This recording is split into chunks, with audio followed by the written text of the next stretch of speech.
Thali sweet is a shallow cake made with semolina, fresh coconut, and rose essence. It's very traditional in the East Indian community and it's often baked in shallow dishes or a thali.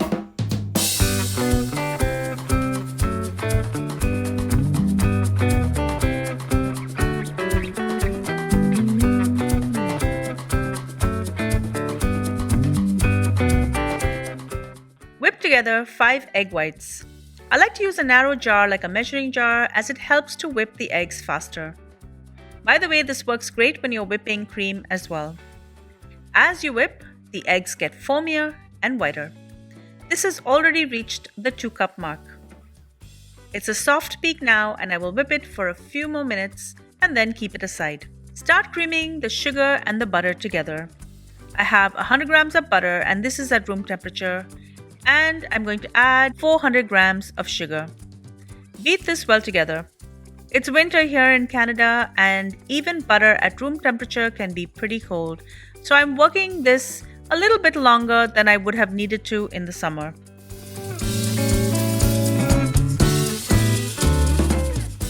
Next, add in 2 egg yolks, one at a time, beating to incorporate in between.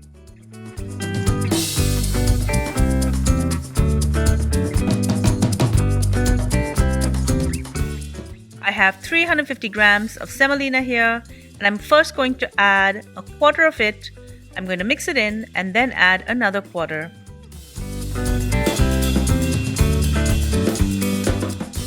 Now start folding in the egg whites. I'm just going to be adding in a tablespoon or so at a time till you've added in almost half of the egg whites.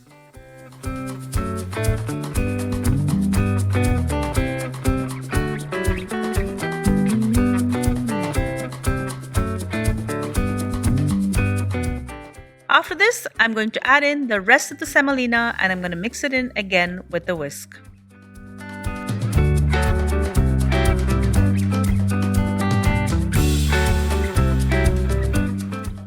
Now I'm going to add the rest of the egg whites and I'm just going to fold it in. It's crucial for you to leave this alone for the semolina to bloom and soak in all of the liquid. Leave this for about 2 to 8 hours for best results. If leaving this alone for longer than 2 hours, make sure to cover it and keep it in a cool place. After the semolina mixture has soaked, it's ready to add in 3 cups of grated coconut.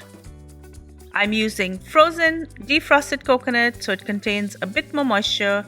If you're using fresh coconut, start with 2 cups and add more, eyeballing the batter. Mix this in with an electric whisk.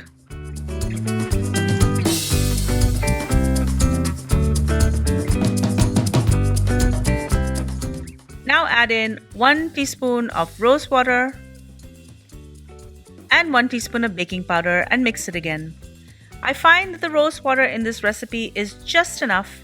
It doesn't take over the cake, it just provides a little hint of rose.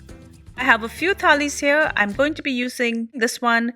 This is 11 inches in diameter and it's a pizza pan that has a straight edge. You can also use a pie pan or even a regular cake pan. This pan has been greased and I will add parchment paper at the bottom. Spoon in the batter and use your spatula to spread and smooth it. This cake will rise but not too much. If you're using a smaller pan, bear this in mind.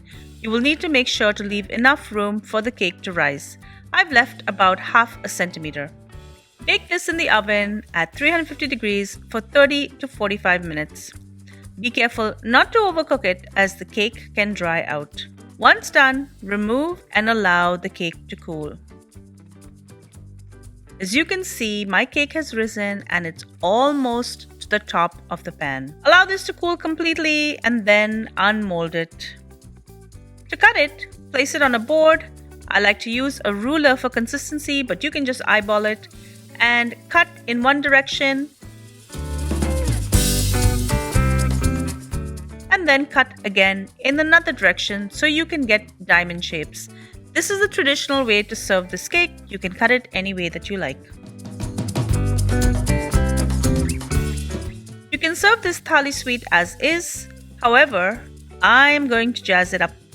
Working on smaller areas, I'm going to drizzle some royal icing. And once that's down, I'm going to sprinkle over some sweetened desiccated coconut and also some edible rose petals. This is going to stick to the icing. Do this all over the cake. With a little bit of a thicker royal icing, I'm just going to add a blob in the center of each diamond, and I'm going to decorate this with half an almond. Finally, for a little pizzazz, I'm going to add some pieces of silver edible leaf over the top. This is absolutely delicious. Enjoy.